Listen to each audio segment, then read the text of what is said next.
너는 이스라엘 자손 중 내 형 아론과 그의 아들들 곧 아론과 아론의 아들들 나답과 아비후와 엘르아살과 이다마를 그와 함께 내게로 나오게 하여 나를 섬기는 제사장 직분을 행하게 하되 내 형 아론을 위하여 거룩한 옷을 지어 용화롭고 아름답게 할지니 너는 무릇 마음에 지혜 있는 모든 자 곧 내가 지혜로운 영으로 채운 자들에게 말하여 아론의 옷을 지어 그를 거룩하게 하여 내게 제사장 직분을 행하게 하라.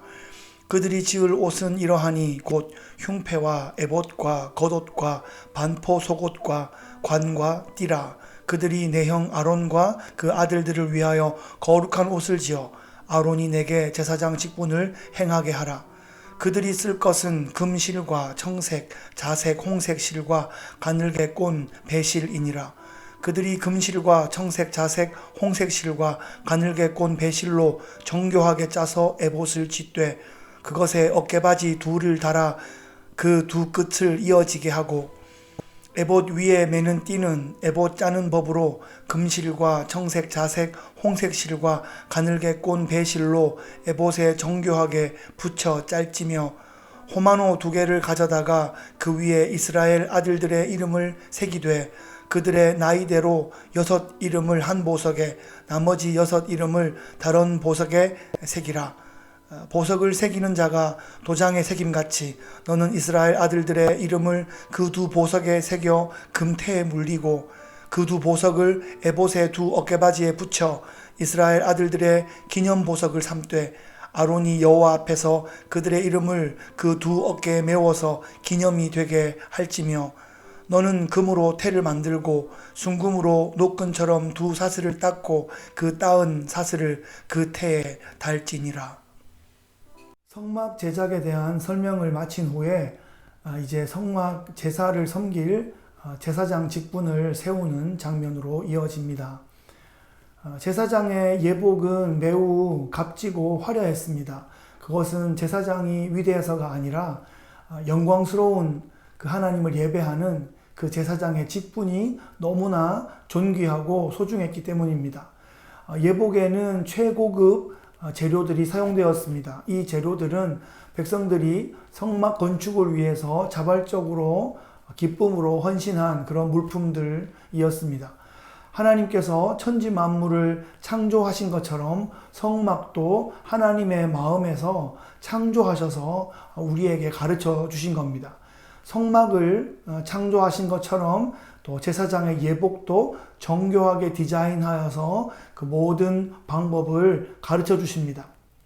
천지를 창조하실 때 하나님의 영이 작동했던 것처럼 성막과 제사장의 예복을 창조할 때도 하나님의 영, 그 지혜로운 영으로 충만한 하나님의 사람들을 세우셔서 하나님의 창조에 동역하게 하셨습니다. 대제사장의 예복은 흉패와 에봇과 겉옷과 반포 속옷과 관과 띠로 구성되어 있습니다. 반포 속옷은 속옷이라기보다는 속옷 위에 입는 발목까지 내려오는 치마 모양의 형태를 가진 흰색 예복이었습니다. 그 반포 예복을 허리띠로 묶고 그 위에 겉옷을 입는데 겉옷은 반포 예복보다 한 뼘 정도 짧게 디자인되었고 푸른색으로 물들여져 있었습니다. 그 위에 치마 형태로 에봇을 입었는데 에봇도 그 푸른색 겉옷보다 한 뼘 정도 짧았으리라 그렇게 추정하고 있습니다. 에봇은 가장 정교한 방법으로 수를 놓았습니다. 에봇은 대제사장만 입는 아주 고귀한 예복입니다. 마치 성막의 지성소와 같습니다. 성막이 성막들 또 성소, 지성소로 안으로 들어갈수록 소중해지고 이렇게 화려해지는데 반대로 제사장의 예복은 반포 예복, 겉옷, 또 에봇 순으로 밖으로 나올수록 화려해지고 있습니다. 에봇 위에는 12보석이 대제사장의 가슴에 박혀 있습니다. 그 12보석에는 12지파의 이름이 새겨져 있습니다. 에봇의 어깨 부분에 그 양쪽 견대에는 호마노라는 큰 보석이 있는데 이 보석의 양쪽에 나이 순서대로 6명씩의 그 야곱의 아들의 이름들이 기록되어 있습니다.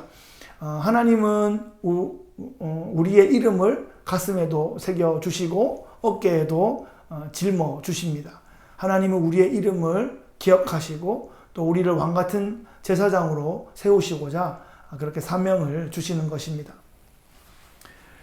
하나님은 예배받기를 원하십니다. 하나님은 예배 받으시는 위치에 계시고 우리는 예배하는 위치에 있을 때 그 관계가 가장 아름답고 영광스럽습니다. 하나님은 열방 가운데 이스라엘을 제사장 나라로 세우시기를 원하셨습니다. 그래서 이스라엘 백성 중에 제사장을 세우셔서 사역의 모델을 보여주십니다. 죄인된 그 이스라엘이 흠없는 제물의 피를 통하여 하나님의 지성소에까지 나아가서 죄 용서함을 입는 것이죠. 그것을 제사장이 도우면서 중보자로서 감당하는 것입니다. 이스라엘은 그 역할을 열방 가운데 감당해야 했습니다. 그 놀라운 구원의 길을 열방 가운데 선포했어야 됐습니다. 하지만 이스라엘은 그 많은 축복과 그 많은 기회에도 불구하고 잘 감당하지 못했습니다. 이제는 하나님께서 은혜로 열방 가운데서 우리를 구원하셔서 하나님의 자녀 삼아 주시고 또 그렇게 제사장의 사역을 우리에게 맡겨주시는 것입니다. 가장 존귀하고 영광스러운 왕같은 제사장의 삶과 사역으로 우리를 불러주십니다.